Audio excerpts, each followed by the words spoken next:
स्वागत है आपका इंडिया की बात में। मैं अभिसार शर्मा और आज मेरे साथ हैं भाषा और मुकुल। और आज हमारे सामने जो तीन मुद्दे हैं वो कुछ इस तरह से हैं। मुद्दा नंबर एक, मोदी सरकार के 100 दिन मगर सवालों के जवाब नहीं, उल्टा राहुल गांधी को गाली देने का टूल किट। मुद्दा नंबर दो, क्या केजरीवाल ने इस्तीफा देकर भारतीय जनता पार्टी को बैकफुट पर ला दिया है और विपक्ष के लिए कायम कर दी है एक मिसाल। मुद्दा नंबर तीन, एक देश एक चुनाव या देश के संघीय ढांचे को खत्म करने की साजिश।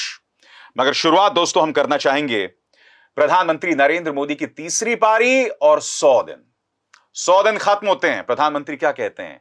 मेरा मजाक बनाया जा रहा है। अमित शाह इस मुद्दे को लेकर सवाल करते हैं। मणिपुर पर सवाल किया जाता है और कहते हैं कि मैं इन सवालों का जवाब नहीं दूंगा। और इन 100 दिनों में हमने क्या देखा है? मानो एक टूल किट जारी हो गया है। कोई राहुल गांधी को जान से मारने की धमकी दे रहा है, कोई उनकी जुबान काटने, कोई उनकी जुबान जलाने, और सरकार के मंत्री सांसद ये कह रहे हैं कि ये आतंकवादी हैं, आतंकवादी नंबर 1 है। इस तरह की शब्दावली। और जब ये सवाल अमित शाह से किए जाते हैं तो अमित शाह कहते हैं कि मैं दृढ़ता से इन सवालों का जवाब नहीं दूंगा। क्या ये है प्रधानमंत्री नरेंद्र मोदी के पहले 100 दिन? रुदाली, विक्टिम कार्ड और विपक्ष के नेता को गाली। क्या है इस मुद्दे का पंच, बताएंगी भाषा। अभिसार, एक बात साफ हो गई है कि 100 दिन में प्रधानमंत्री नरेंद्र मोदी और उनकी सरकार अपने पुराने नफरती एजेंडे पर ही कायम है। इंच भर भी उसने सबक नहीं सीखा कि क्यों 240 पर आया। और इसका सबसे बड़ा एग्जाम्पल है राहुल गांधी पर इस तरह का जानलेवा हमला खुद उनके लोगों के द्वारा, उनके तंत्र के द्वारा। इससे लगता है कि नेता प्रतिपक्ष पर जिस तरह से वे निशाना साध रहे हैं और जिस तरह से अब नए ढंग का एक पूरा टूल किट हुआ है, वह आने वाले खतरनाक दिनों की आहट दे रहा है। अभिसार, क्या है इस पे आपका पंच? इस मुद्दे पर मेरा पंच यह है कि यही है भारतीय जनता पार्टी का चाल चरित्र चेहरा। एक तरफ सवालों के जवाब ना दो, मणिपुर को लेकर सवाल आए तो धमका दो कि जवाब नहीं दूंगा। दूसरी तरफ प्रधानमंत्री जो है वो विक्टिम कार्ड खेलते हैं कि मेरा मजाक बनाया जा रहा है। अरे आपके विपक्ष के नेता को आतंकवादी बनाया जा रहा है, आप किस लिए विक्टिम कार्ड खेल रहे हैं? क्या है इस मुद्दे का पंच, बताएंगे मुकुल। जी, मेरा भी यही कहना है कि जब आपके पास गिनाने को कुछ नहीं हो तो विपक्ष पर हमला बोलना चाहिए। यही राजनीति बीजेपी कर रही है। 100 दिन की उपलब्धियों के नाम पर अगर उस पर कुछ गिनाने को है तो नाकामियां वो कैसे बताए? तो यही वजह है कि वो विपक्ष पर हमला कर रही है। भाषा, कितना शॉकिंग था अमित शाह का वो प्रेस कॉन्फ्रेंस। एक नहीं, 2 मौकों पर मणिपुर पर सीधा सवाल था। और क्या सवाल था कि भाई प्रधानमंत्री कब जा रहे हैं? क्या सवाल था कि आप अपने मुख्यमंत्री पर कब कार्रवाई करेंगे? और जहां तक मैं जानता हूं किसी मणिपुर की पृष्ठभूमि की पत्रकार ने वो सवाल किया था। अमित शाह पूरे देश के सामने जो है उनको कह रहे हैं कि साहब इन सवालों के जवाब मैं नहीं दूंगा। ये क्या तेवर हैं, क्या अंदाजे बयां हैं और क्या संदेश आप 100 दिन में देने की कोशिश कर रहे हैं? देखिए, 100 दिन में आपने जो कोट बताया अमित शाह का और जिस तरह से पूरी देश ने देखा, क्योंकि वो तो टेलीकास्ट हो रहा था, उससे यह बात साबित हो गई कि 100 दिन में उन्होंने दोबारा ये एस्टैब्लिश किया कि 16-17 महीने से जो देश का हिस्सा चल रहा है, देश के गृह मंत्री को रत्ती एक शब्द नहीं बोल पाए कि शर्मनाक है, चिंताजनक है, हम बात कर रहे हैं। कुछ भी आप कह सकते थे।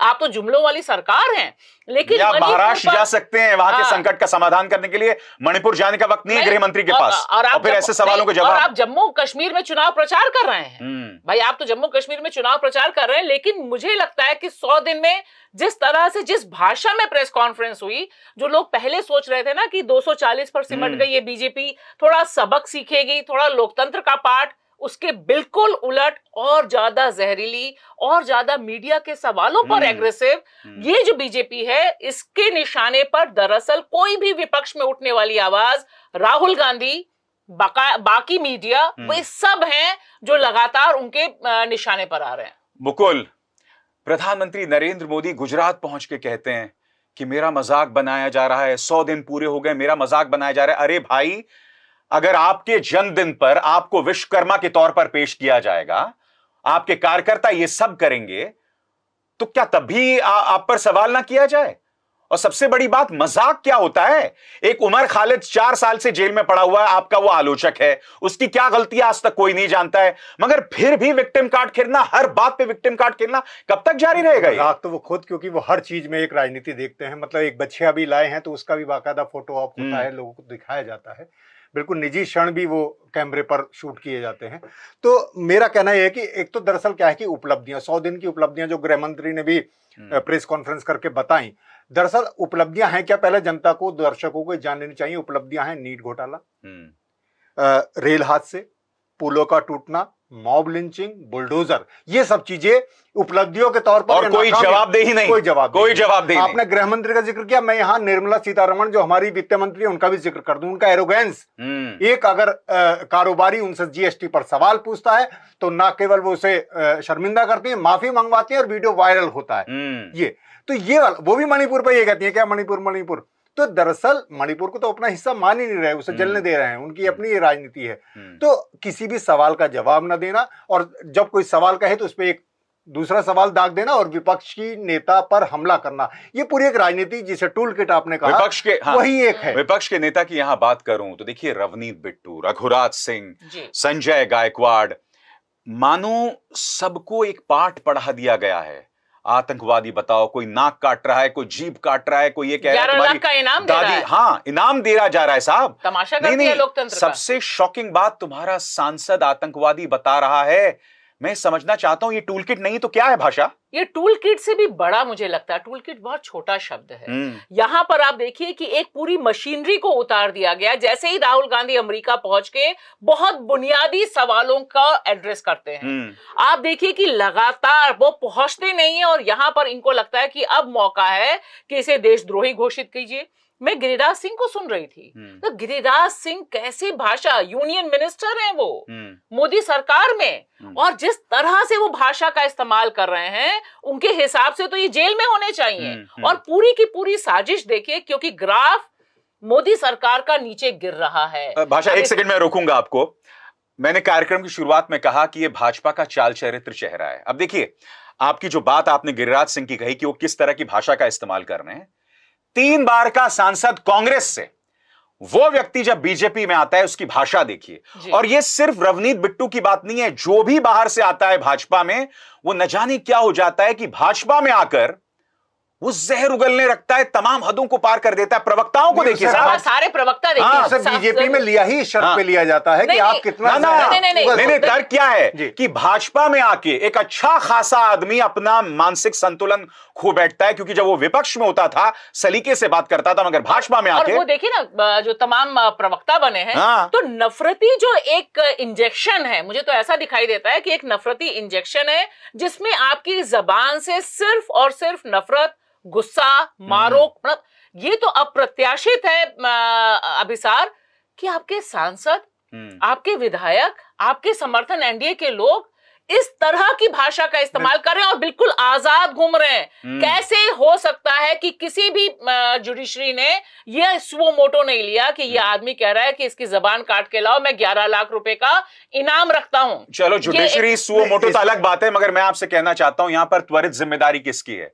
प्रधानमंत्री चुप है। और सबसे शॉकिंग, अमित शाह से सवाल पूछा जाता है, कोई भिड़ नहीं रहा था वो पत्रकार, वो बहुत ही सामान्य अंदाज में सवाल पूछ रहा था, मुकुल मैं दृढ़ता से आपके सवाल का जवाब नहीं दूंगा। किस बात की दृढ़ता, वही एरोगेंस, किस बात का साहस, इसमें कौन सा शौर्य हो गया भाई? वही एरोगेंस है, वही सब चीजें। दरअसल एक पूरी रणनीति है कि एक ऐसा केओस, ऐसा शोर पैदा कर दिया जाए जिसमें आपके कामों पर बात ना हो और विपक्ष को एक ब्लैक पेंट किया जा सके। खड़गे साहब ने भी चिट्ठी लिखी है बाकायदा प्रधानमंत्री को, एक मुझे लगता है बहुत शिष्टाचार के तहत, और उन्हें उस पर बोलना चाहिए, लेकिन उस पर भी नहीं बोले। बड़ी शॉकिंग बात है। पूरी एक एक उन्होंने गिनाया है कि किसने क्या धमकी दी है, क्या है। आपको हस्तक्षेप करें, अपने लोगों को रोकें। और मैं ये कहना चाहूंगी कि देखिए, एक नई चीज इन्होंने एस्टैब्लिश करने की कोशिश की है 100 दिन में, कि मोदी जी से सवाल पूछना is equal to anti national. आप देश के विकास के बारे में सवाल पूछेंगे is equal to anti national. आप कास्ट सेंसस की बात करेंगे इज इक्वल टू, और खुद आप विक्टिम कार्ड खेलते रहे। खुद उसके बाद आप बताएंगे कि दरअसल मुझ पर हमला हो रहा है, मतलब मुझे तो कहीं से हमला होते भी नजर नहीं आया। पिछले 100 दिनों में आपने एक चीज पे जवाब दिया हो, बताइए एक चीज।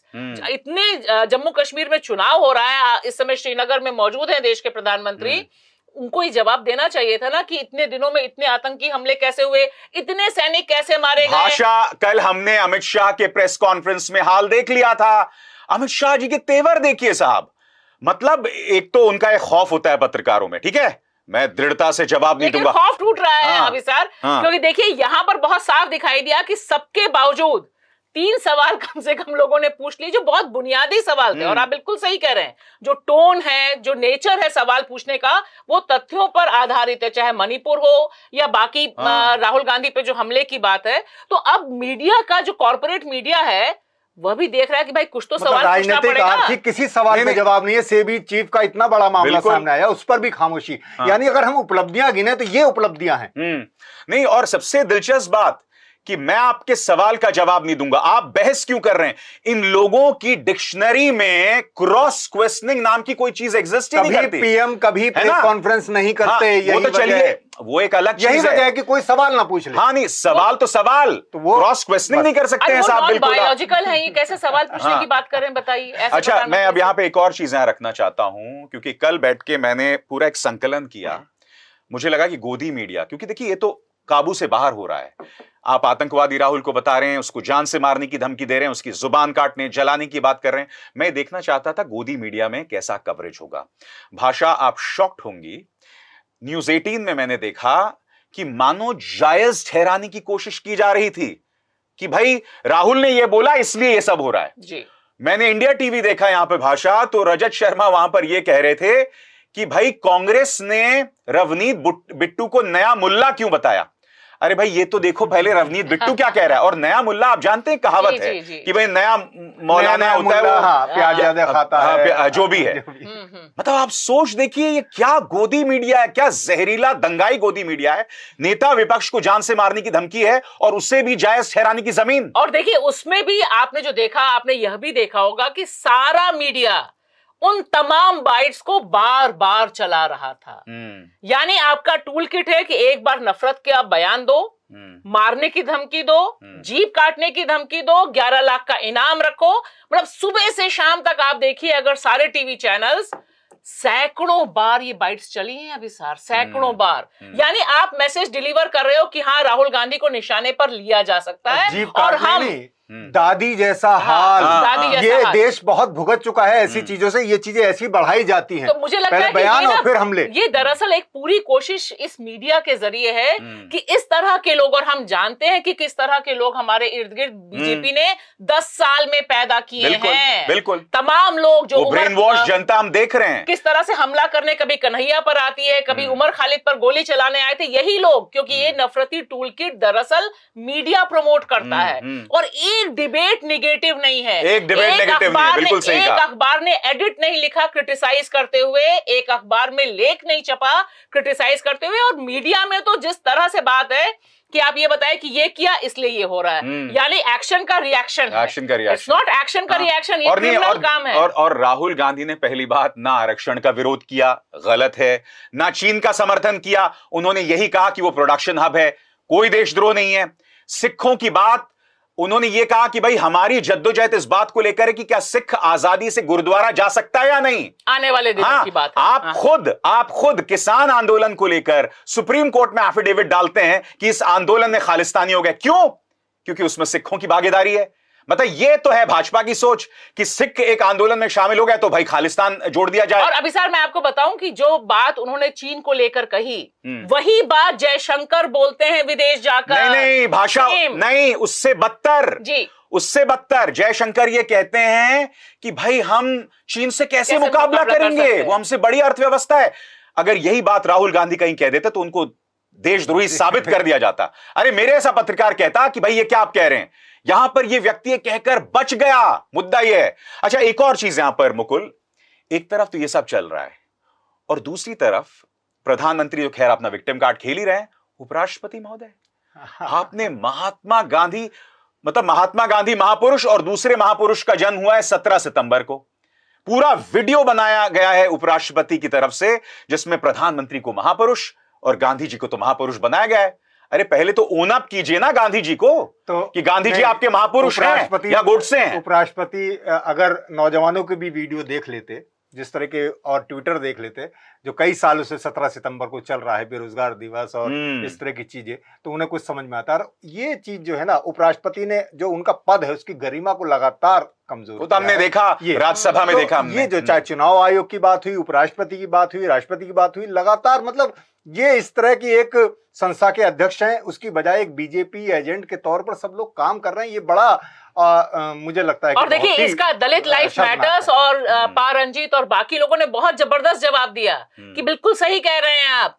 आज के दिन पेरियार का जन्म हुआ था और पेरियार ने ब्राह्मणवाद और आप जैसे अंधभक्तों की अच्छा इलाज किया है। तो ये सब भी सोशल मीडिया पे चला है। इस पे मैं आखिरी सवाल पूछना चाहूंगा राहुल गांधी की चिंता पर, क्योंकि देखिए ये मुद्दा जो है ना बहुत गंभीर इसलिए है क्योंकि मुझे याद है मैंने रामचंद्र गुहा की किताब पढ़ी थी, उसमें उन्होंने इसी बात का जिक्र किया था कि 1948 में महात्मा गांधी की हत्या से पहले 1 साल आरएसएस हिंदू महासभा ने गांधी जी के खिलाफ एक दुष्प्रचार चलाया था कि वो पाकिस्तान चले आएंगे, मुस्लिम परस्त हैं, और फिर क्या हुआ हम सब जानते हैं। इनफैक्ट सरदार पटेल और राजेंद्र प्रसाद ने श्यामा प्रसाद मुखर्जी को खत लिखा था कि आपके पार्टी के और आपसे जुड़े लोग ये कह रहे हैं कि नेहरू पटेल को फांसी पर चढ़ाओ। यानी कि ये बात आज की नहीं है। यही आप आईटी सेल में देखते हैं, भाजपा की जहर उगलो लोगों के खिलाफ दुष्प्रचार चलाओ। 1947 में वही सोच दिखाई देती है भाषा जी, और बिल्कुल उसी पैटर्न पे काम हो रहा है कि आप लगातार देखिए, मैं कह रही हूं कि अगर हम क्रोनोलॉजी देखें, 100 दिन की उपलब्धि मोदी सरकार की यह है कि उसने एक नए ढंग का हमला तैयार किया है और यह हमला भयानक रूप से आपराधिक हमला है, क्योंकि यहां पर आप हत्या की बात करते हैं, क्योंकि इंदिरा गांधी का क्या हुआ था, इंदिरा गांधी की हत्या हुई थी।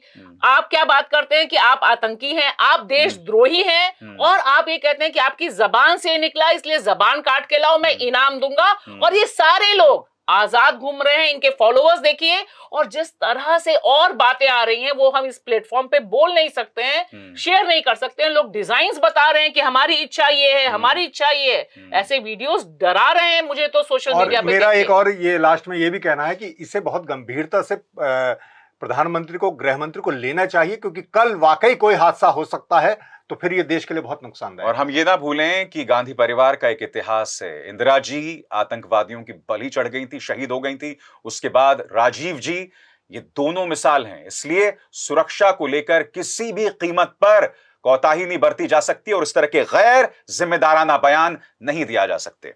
और हम रुक करेंगे अपने दूसरे अहम मुद्दे का। अरविंद केजरीवाल ने इस्तीफा दे दिया है और उनकी जगह आतिशी जो हैं वो दिल्ली की मुख्यमंत्री हैं। क्या यह मास्टर स्ट्रोक है?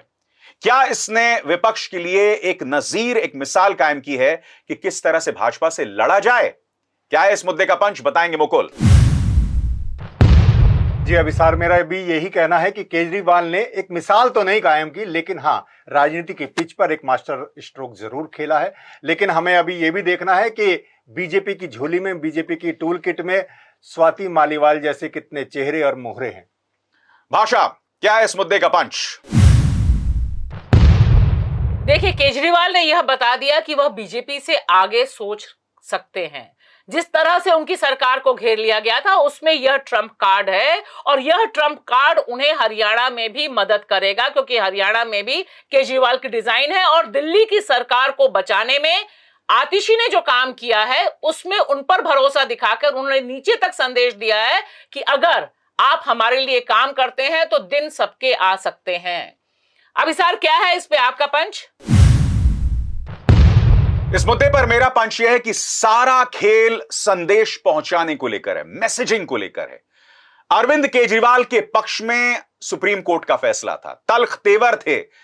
ईडी के मामले में, सीबीआई के मामले में उन्हें बेल मिल गई है। वो लड़ रहे हैं, झुक बिल्कुल नहीं रहे हैं, जनता ये देख रही है। मगर सही मायने में अगर वो चाहते हैं कि ये मिसाल हो, विपक्ष के लिए ये कारगर एक्सपेरिमेंट हो, तो बहुत जरूरी हो जाता है कि मैसेजिंग पर फोकस किया जाए, संदेश पर फोकस किया जाए, तभी बात बनेगी। मेरे ख्याल से भाषा बहुत दिलचस्प रहा। भारतीय जनता पार्टी पहले क्या कहती थी, संजय सिंह को बेल मिल गई है मगर अरविंद को बेल नहीं मिली है, इसका मतलब अरविंद दोषी होंगे। वहां पर भी बेल मिल गई, ईडी में मिल गई, कहा भाई सीबीआई में नहीं मिलेगी। उसके बाद कहा नहीं साहब इतना लालची, अपनी कुर्सी से चिपका हुआ है, उन्होंने कुर्सी भी त्याग दी है। भाजपा के पास अब कोई तर्क नहीं रहा इस मामले में, बिल्कुल नैरेटिव नहीं है, क्योंकि देखिए नैरेटिव इधर चुरा लिया, जो आप कह रहे हैं ना कि मैसेज, तो मैसेज इस समय अरविंद केजरीवाल ने अपना यह ट्रम्प कार्ड खेलकर चुरा लिया है भारतीय जनता पार्टी के पास। इसीलिए देखिए कि आतिशी के खिलाफ बोलने के लिए कौन आता है, स्वाति मालीवाल जैसी महिला आती हैं, और वो जो वार भी कर रही हैं, उसके वीडियोस भी मैंने देखे, तमाम भक्तगणों के प्लेटफॉर्म्स पे चल रहे हैं, उनका कोई असर नहीं कि उनके माँ ने किया उनके पिता ने क्या किया, यानी कुछ भी नहीं है इस समय उनके पास आतिशी के खिलाफ खेलने के लिए। और आतिशी ने अभी सर, मैंने खुद देखा है देश की राजधानी दिल्ली में कि जिस समय गहरा संकट था, पार्टी टूट सकती थी, कोई नहीं था, तब जितने भी एक्सपेरिमेंट्स हो सकते जेल में थे, उस वक्त संजय सिंह भी जेल में थे। हाँ। और आप देखिए कि किस तरह से वो आतिशी, जो सबसे नौजवान मुख्यमंत्री दिल्ली की हो रही हैं, वो किस तरह से सड़क से लेकर एलजी तक भिड़ने के नए नए तरीके खोज रही थी। और यहाँ पे जो उन्होंने तरीका खोजा है, उसको एक दूसरे ढंग की एक सहानुभूति भी दिल्ली के लोगों में मिली, क्योंकि आम आदमी पार्टी जिस तरह से निशाने पर है अभिसार, यह रिकॉर्ड है कि बिना मुखिया के, बिना डिप्टी सीएम के, बिना किसी कद्दावर नेता के बिकी नहीं। लोग टूट के गए भी तो एक दो गए हैं, लेकिन कोई ये एक सॉलिड बेस है। जबकि मुकुल, उन पर प्रेशर कितना ज्यादा था। अच्छा, एक के बाद एक केस जनता देख रही है कि वो केसेस क्यों फाइल हो रहे हैं। मागुंटा रेड्डी के बेटे राघव रेड्डी के बयान पर, उसके बाद अदालत का भी फैसला आ जाता है कि भाई ईडी के कब्जे में जो बयान देगा उसे सबूत नहीं माना जाएगा। एक के बाद एक भाजपा का हर जो तर्क, हर जो बहस का पॉइंट था, वो धराशायी होता जा रहा है। इसलिए मैं कह रहा हूं सारा खेल मैसेजिंग का होने वाला है कि आप कैसे कन्वे करते हैं। बीजेपी ने एक और तर्क भी दिया था कि सुनीता केजरीवाल बनेंगी, राबड़ी देवी जैसा कुछ होगा, लालू राबड़ी जैसा, लेकिन उन्होंने इस तर्क को भी खारिज कर दिया और अपना एक मास्टर स्ट्रोक जिसे हम कह रहे हैं उसे खेला। इसके साथ साथ जो दिल्ली का पूरा मसला है, उसमें मुझे लगता है एक महिला मुख्यमंत्री के तौर पर लेकर आना, ये एक बहुत अच्छा मैसेजिंग है, बहुत अच्छी मैसेज है। और जिस तरह से उनके शिक्षा के क्षेत्र में काम रहा है, वो एक उपलब्धि रही है, आम आदमी पार्टी उसे आगे बढ़कर बताती रही है। तो मुझे लगता है कि आतिशी पर दांव लगाना एक बड़ा काम है। हालांकि बीजेपी अब भी कह रही है कि वो तो अरविंद को तो केजरीवाल को तो इस्तीफा देना ही पड़ता, क्योंकि वो मुख्यमंत्री का काम नहीं कर सकते थे, साइन नहीं कर सकते थे। फिर कह रहे हैं कि सीबीआई, एक जज ने कहा कि सीबीआई की गिरफ्तारी सही थी। ये तमाम तर्क हैं, लेकिन वो तर्क छिन गए हैं और अब ये है कि आतिशी दिल्ली की नई मुख्यमंत्री होने जा रही है। मगर जस्टिस भूया ने भी तो सवाल उठाया था ना कि ये चीज तो समझ के परे है कि भाई उन्हें क्यों दस्तखत नहीं कर सकते, वो क्यों अपने दफ्तर नहीं जा सकते। यानी सुप्रीम कोर्ट में भी एक आवाज है जो असहज थी इस बात को लेकर, जो रोक रही थी अरविंद केजरीवाल को अपने दफ्तर जाके दस्तखत करने को लेकर। और साथ ही साथ यह भी कह रही थी कि सीबीआई 11 साल बाद दोबारा वो डायलॉग रिपीट हुआ कि भाई तुम पिंजड़े के तोते हो सीबीआई, और तुम्हें अपना परसेप्शन तोड़ना चाहिए। तो देखिए यहाँ पर एक डिवाइड बहुत तगड़ा है अरविंद केजरीवाल को लेकर, और जो जजमेंट्स भी आए, सिर्फ अरविंद केजरीवाल नहीं, दिल्ली शराब घोटाले में अगर सारे जजमेंट्स जो आए हैं अब तक, सारे लोग बाहर हैं, सबके अगर क्रोनोलॉजी के हिसाब से आप और हम अगर पढ़ना यहाँ शुरू कर उसके एक एक पैरा को, खाली एक एक पैरा अगर आप निकालिए तो पता चलता है कि किस तरह से ये क्राफ्टेड है, क्योंकि जिसको आपने एक्यूज बनाया उसी को आपने विटनेस बना दिया। और अरविंद केजरीवाल में वह बहुत गंभीर मसले के तौर पर आया। भूया ने अपने कहा भी कि आप वही व्यक्ति को विटनेस में तब्दील कर दे रहे हैं जिसको आपने एक्यूज बनाया था, और ये कॉन्फ्लिक्ट ऑफ इंटरेस्ट का सीधा मामला है। लेकिन देखिए, एक परसेप्शन होता है अभिसार, अरविंद केजरीवाल पे जिस तरह से आरोप लगा, एक परसेप्शन बीजेपी अपने 7 सांसदों के जरिए दिल्ली में ले जाने की कोशिश कर रही थी, और कुछ हद तक उसने इनरोड्स भी बनाए कि दरअसल अरविंद केजरीवाल भ्रष्ट हैं। 100 करोड़ ही सही, और देखिए आंकड़ा भी 100 करोड़ से ज्यादा नहीं बढ़ पाया, साम दाम दंड भेद करके। तो ये एक बहुत मैसेज था जिसका जवाब अरविंद केजरीवाल ऐसे ही दे सकते थे, क्योंकि आतिशी पर किसी भी तरह का एलिगेशन अभी तक नहीं लगा है। बिल्कुल। सबसे बड़ी बात यहां पर, अब जबकि अरविंद केजरीवाल आजाद हैं कह सकते हैं, ठीक है, तो आपको लगता है कि एक अरविंद केजरीवाल जो मुख्यमंत्री नहीं है, एक पॉलिटिकल एसेट के तौर पर कितने कारगर होंगे?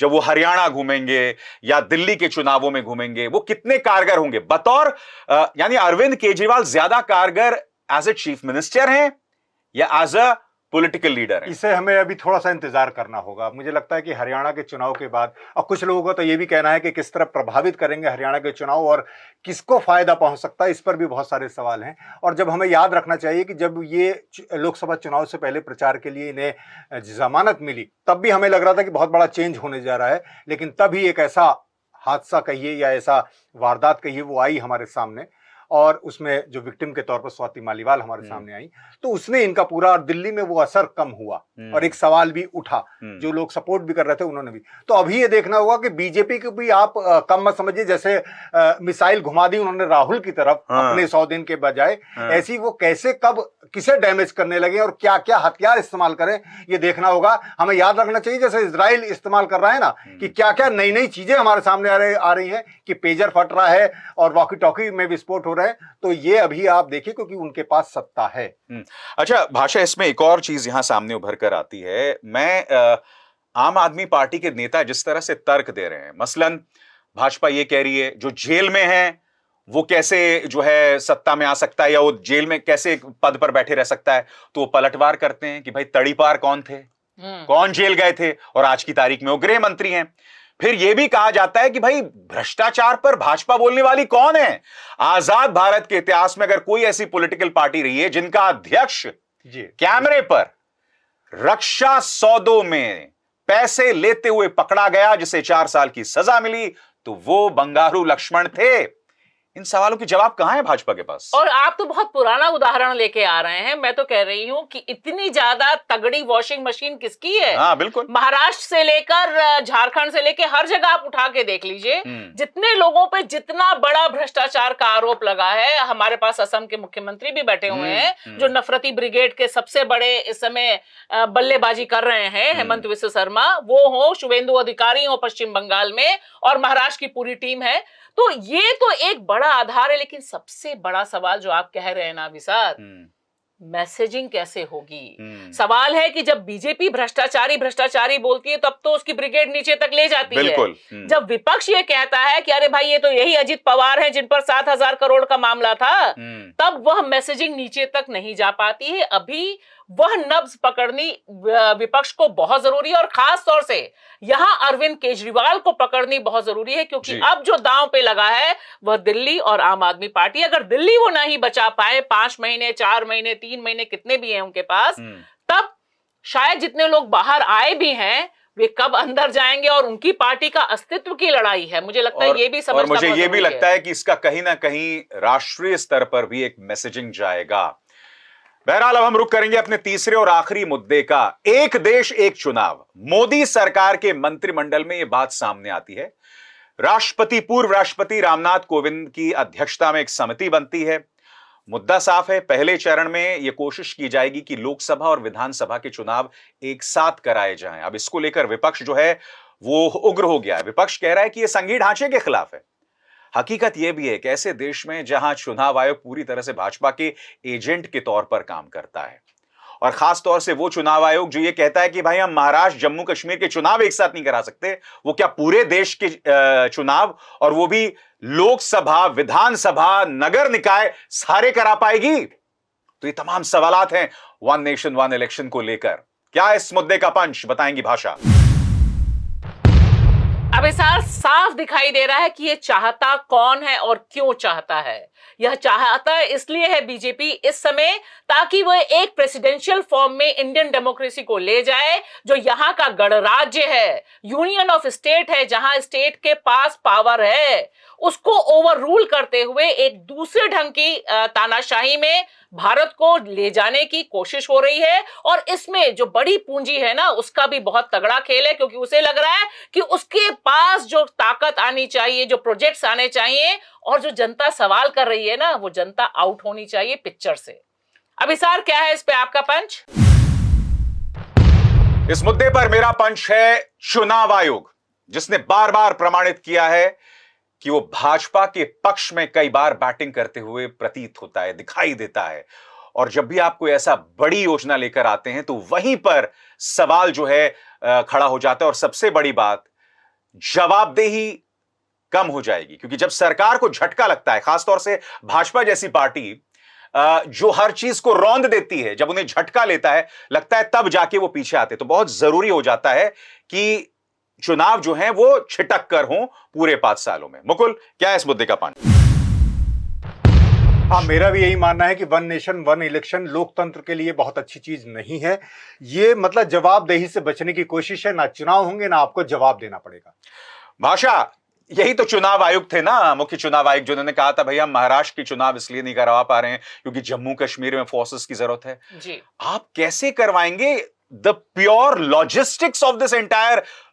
हम चलिए अब वो संघीय ढांचे की बात बाद में करेंगे, मगर जो लॉजिस्टिक्स हैं वो कहां से लाएंगे आप? और मैं तो कहूंगी पिछले 10 साल मोदी जी के वो देख लीजिए, अभी जो चुनाव हुए वो देख लीजिए, 2024 के भारत के इतिहास में सबसे लंबे स्प्रेड में चुनाव हुए, 44 दिन, 7 फेजेस में मोदी जी और ये इलेक्शन कमीशन ने चुनाव कराया। और मणिपुर में एक कॉन्स्टिट्यूएंसी में, आउटर मणिपुर में एक कॉन्स्टिट्यूएंसी में 2 चरणों में चुनाव हुए। ये स्थिति है। जम्मू कश्मीर में चुनाव चल रहा है 3 फेजेस में, क्यों करा रहे हैं भाई? 90 सीटें हैं। लेकिन यहां एजेंडा सेटिंग का खेल चल रहा है अभी सार। वे दरअसल डराना चाहते हैं क्षेत्रीय दलों को कि भाई हम तुम्हें खत्म कर देंगे। जो आप कह रहे हैं ना कि वो रौंदना चाहते हैं, उनका बुलडोजर है, नफरती प्रचार है और पैसा भी। क्षेत्रीय दल के पास पूरे भारत में एक साथ, क्योंकि बहुत से क्षेत्रीय दल हैं जो 2-3 राज्यों में एक साथ चुनाव लड़ते हैं और ये उनका अधिकार है, वह तब नहीं हो पाएगा क्योंकि मोदी जी तो हेलीकॉप्टर हेलीकॉप्टर हेलीकॉप्टर घूमते रहेंगे। लेकिन बाकी जो दल हैं वह कैसे घूमेंगे? और उससे भी बड़ा सवाल अभी सर, जनता का क्या होगा? दिल्ली की जनता का मुद्दा अलग है, तेलंगाना की जनता का मुद्दा अलग है, हरियाणा में जो चुनाव हो रहे हैं उसके मैं तो ये कह रहा हूं नहीं, दिल्ली की जनता का भी मुद्दा विधानसभा और लोकसभा को लेकर अलग है। मैं कह रही हूँ कि अलग है। दिल्ली जब मैं कह रही हूँ तो विधानसभा के ही संदर्भ में कह रही हूँ। और लोकसभा में हमेशा दूसरा मुद्दा होता है और मोदी जी इसी से बचने का तरीका, क्योंकि उनको लग रहा है उनका ग्राफ गिर रहा है, उनके लिए विधानसभा जीतना मुश्किल है। और ये जो सेफोलॉजिस्ट हैं उनकी भी एनालिसिस है कि लोकसभा बीजेपी के लिए मैनेज करना आसान होती है, विधानसभा मुश्किल होती है, लिहाजा वो सोचते हैं ना रहेगा सांप ना बजेगी बांसुरी। नहीं तो ये तो प्रमाणित करता है ना, कई बार भाजपा के नेताओं ने देश के संघीय ढांचे के खिलाफ बोला है। जेपी नड्डा का बयान है, वो कहते हैं कि भैया हम चाहते हैं क्षेत्रीय दल खत्म हो जाए, बिहार में उनका ये बयान है। बस सबसे बड़ी बात, ये क्या क्षेत्रीय दलों की रीढ़ खत्म हो गई है? मायावती जो बयान दे रही है उसके पक्ष में देती हुई, टीडीपी उसके पक्ष में, जनता दल यूनाइटेड उसके पक्ष में, आप ये नहीं देख रहे हैं, आप अपने वजूद के खिलाफ जो है एक मौत का स्टैंप लगवा रहे हैं। और नड्डा ही नहीं, सबसे पहले मुझे याद है, जहां तक मेरी याद है, आडवाणी जी ने भी कहा था कि 2 पार्टियां होनी चाहिए। वो दरअसल 2 ही पार्टियां चाहते हैं इस देश में, इस तरह से। तो उससे क्या होगा, चुनाव एक तरह से बिल्कुल केंद्रित हो जाएगा। अब जैसे भाषा ने भी कहा, लोकसभा और विधानसभा की स्थितियां अलग अलग होती हैं और लोकसभा में जिस तरह से राष्ट्रीय मुद्दे होते हैं विधानसभा में नहीं होते, पर वो चाहते हैं कि राष्ट्रीय मुद्दों का प्रभाव राज्यों पर भी पड़े और ये एक तरह से सरकारें आए। तो एक तो ये बड़ा हुआ है। और जहां तक जवाबदेही वाला मसला, अब आप 5 साल में एक बार जवाब देंगे, आपको उससे कोई मतलब नहीं। मेरा कहना ये है, और आपके अनुभव होंगे, मैं अपने दर्शकों से कहता हूं गारंटी से, जब जब चुनाव आते हैं आपके क्षेत्र में कुछ विकास होने लगता है। जब राज्य के चुनाव होते हैं, पंचायत के चुनाव होते हैं, लोकसभा के चुनाव होते हैं, कुछ सड़कें बन जाती हैं, बिजली ठीक आने लगती है। अगर एक बार ही आपने वोट दे दिया तो आपके हाथ काट दिए और अब अगले 5 साल बाद पूछेगा, उसके बीच में उनकी कोई जवाबदेही नहीं। यही पूरी साजिश है। मेरा एक आखिरी सवाल, मैं कह रहा हूं कि क्या आपको नहीं लगता कि इसका एक राजनीतिक नुकसान भाजपा को हो सकता है? क्योंकि आप जानते हैं हर गुजरते दिन के साथ प्रधानमंत्री का ब्रांड कमजोर होता जा रहा है, उनकी लोकप्रियता खत्म होती जा रही है। किसने कल्पना की थी कि राहुल गांधी उत्तर प्रदेश में प्रधानमंत्री पद के लिए मोदी से ज्यादा लोकप्रिय हैं? सीएसडीएस का अपना सर्वे है। तो हर गुजरते दिन के साथ जब भाजपा की लोकप्रियता घटती जाएगी, प्रधानमंत्री की लोकप्रियता घटती जाएगी, तो ऐसा चुनाव करवाना तो भाजपा के हितों के खिलाफ है। नहीं, लेकिन देखिए अभिसार, मेरा मानना है कि अगर हितों के खिलाफ होता तो निश्चित तौर पर वो 1 कदम क्या, वो 10 कदम पीछे दौड़ भागते, वो नहीं जा रहे। यहां पर उनको ये एहसास हो गया है कि अब मोदी मैजिक खत्म हो रहा है। 2024 इसकी निशानी है, उत्तर प्रदेश इसकी निशानी है, क्योंकि उत्तर प्रदेश में सबसे ज्यादा झटका लगा है। इसमें इलेक्शन मैनेज किसमें वो सबसे अच्छे ढंग से कर सकते हैं, वो देखते हैं। और उसमें 1 नेशन 1 इलेक्शन, उसी तरह से एक राष्ट्र श्रेष्ठ राष्ट्र, एक देश एक विचारधारा, एक देश एक खान पान। तो ये जो आरएसएस की आइडियोलॉजी है राष्ट्रीय स्वयंसेवक संघ की, कि दरअसल इस तरह से वो प्रमोट करें कि एक ही देश है, जो भारत की डायवर्सिटी है, उसकी हत्या हो जाएगी वन नेशन वन इलेक्शन में, मेरा मानना है। चलिए, बहुत बहुत शुक्रिया भाषा और मुकुल। इंडिया की बात में बस इतना ही। अभिसार शर्मा को दीजिए इजाजत। नमस्कार। स्वतंत्र और आजाद पत्रकारिता का समर्थन कीजिए, सच में मेरा साथी बनिए। बहुत आसान है दोस्तों, इस ज्वाइन बटन को दबाइए और आपके सामने आएंगे ये 3 विकल्प, इनमें से एक चुनिए और सच के इस सफर में मेरा साथी बनिए।